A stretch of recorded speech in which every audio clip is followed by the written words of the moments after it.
Honestly, I don't know who needs to hear this, but having a six-figure income is not a requirement to be considered successful in this space. And again, that's the beauty of being a creative. We get to choose how success looks like for us. And if your success doesn't include fanning dollar bills on your face, then that is perfectly okay. Welcome to Spill the Creativity Podcast, the podcast where we will be having conversations with other creatives that will inspire us, keep us encouraged, and push us to reach our own goals. This is the place where we will be acknowledging the hard truths because while this path is fulfilling, the truth is there's no easy way to do things. It all takes hard work. We are going to be talking about the good and the bad about choosing a creative career.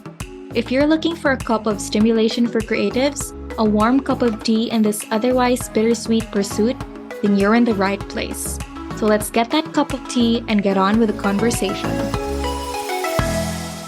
This is going to be the very first episode that I'll be recording solo since I launched in December of 2022. And I really felt called to record this episode because I have been receiving a lot of messages saying that they have felt seen and they felt heard by the real stories that were being shared in the podcast. And I'd get messages saying that they cried because they learned that they were not alone in this journey. And I'd also get messages saying that they felt comfort in knowing that other people were going through the exact same thing as they were. And while I feel flattered that the podcast makes you feel seen and heard, I can't help but think about how the freelance life is being portrayed in social media nowadays. Because honestly, I don't think that the listeners will feel this way if a certain standard is being normalized, right? I mean, if you go on TikTok or any social media platform for that matter, you would see people talking about the dollars that they earned for a few hours rendered, the amount of free time they have while getting paid all those money, and the stuff that they have bought because of having this kind of career. And to be honest, there's really nothing wrong with it because these people are just merely sharing their wins and experiences. And obviously, they deserve all those rewards that they are experiencing and, good for them, right? But somehow, it's a little bit dangerous, especially when we only show the good side of freelancing.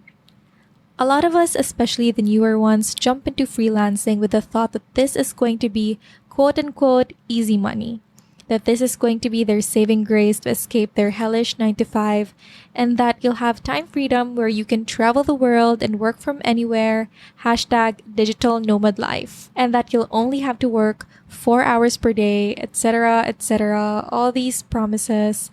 And while all these are all attainable when you're new, I hate to break it to you, but it doesn't always look like this. And of course, there are exceptions. There are people who are lucky enough to get good clients on their first try. And there are also people who get hired without experience. Again, exceptions. And the way we should view exceptions should be merely inspiration. Not the standard, not the rule, but inspiration. Because the truth is, it takes a lot of trial and error to land the perfect client. Sometimes we have to pull all-nighters before we can achieve a 4-hour workday. And to be completely honest, I'm in my second year of freelancing now and I'm far from having a 4-hour workday. I mean, that is the dream, right? And sometimes we have to experience getting paid peanuts before we get to charge higher. And that's okay. It's part of the process. And I'm not saying all of these to discourage you, but rather for you to set your expectations right so you can think about your game plan when you do decide to jump into this world and for you to thrive in it as well. Because the way I see it, and again, based on the messages I'm receiving, a lot of the newbies get disheartened so easily when they don't close a deal after their very first discovery call.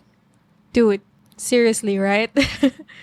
Or that they haven't earned their 6 figures after being in the industry for 6 months. Honestly, I don't know who needs to hear this, but having a 6-figure income is not a requirement to be considered successful in this space. And again, that's the beauty of being a creative. We get to choose how success looks like for us. And if your success doesn't include fanning dollar bills on your face, then that is perfectly okay. And okay, I don't want to be a hypocrite here. I also dreamed of getting those 6 figures, and it did take me a while to get mine. But when I achieved it, Sure, I was happy. I was proud of myself for finally, quote unquote, making it, that I can finally call myself a hashtag six-figure earner. But then, the joy was fleeting because that wasn't really my definition of success. When I stopped being so conscious about how much I was earning per month and focused on creating impact on my clients' businesses, that's when things became more fulfilling for me. It came to a point where I had to let go of clients, which resulted to me no longer earning six figures. But I felt successful and more secure knowing that I get to make a difference in my client's business. And after that, money became secondary for me. It kind of became like a good to have. And you might be thinking, easy for you to say, you privileged bitch. And okay, maybe my case might be a little bit different because I'm not a breadwinner. I did not have major life responsibilities. I might be more better off than some cases, I would say, where I really didn't need to earn a certain amount of money in order to survive. But I would say that if your goal for getting into freelancing is to earn a lot of money, then great. Just know that it doesn't happen overnight. It doesn't happen within 3 months. It doesn't happen within 6 months. And when that doesn't happen, I don't want you to quit, okay? I just don't want you to define your worth as a creative with how much you're earning, because there is so much more about being creative than that. And with all that's being said, I guess that the main point that I'm trying to make here is that perhaps we should go back and normalize that while the creative life has a beautiful promise of time and financial freedom, those things are only attainable if you put in the time and the work. I see that a lot of the frustration that we're getting is mostly stemmed on how the creative life is being packaged nowadays. Easy and easy money. I mean, easy is pretty subjective. For some, this entire thing could be easy. But for most of us, it takes a lot of work. And the sooner we accept that we need to put in the work to thrive in this space, the lesser the time will be spent comparing ourselves to others who have already achieved the time and money freedom that we are all craving for. I know that you guys have already heard this tons of times, but perhaps it would be worth repeating. We all come from a different place, and we all have a different pace. So instead of trying to be like the people we see on TikTok, let's make the most of the freedom we get from choosing the creative life, to define our own path and stop comparing it to others. I know, easier said than done, right? But definitely 100% doable. So I'm not really sure if you got something from this episode, and this episode is quite short, but I really hope that you found a few nuggets of wisdom here and there somewhere in this 6-7 minute episode. And I really hope that you find the joy in this creative journey instead of just like aiming for a six-figure success. Because trust me, after earning those six figures, you're going to ask yourself how much more you're going to hit next time. And if your why or if your purpose for getting into this creative life is much deeper, much stronger than that, then there's more probability of you thriving in this space, of really having a more sustainable business in this space. So yeah, again, thank you so much for joining me. That's all for this episode, and I'll see you again on the next one. Thanks again for listening to Spill the Creativity podcast. If you like this episode, I would really appreciate it if you can give me a 5-star rating on Spotify and a 5-star review on Apple Podcast.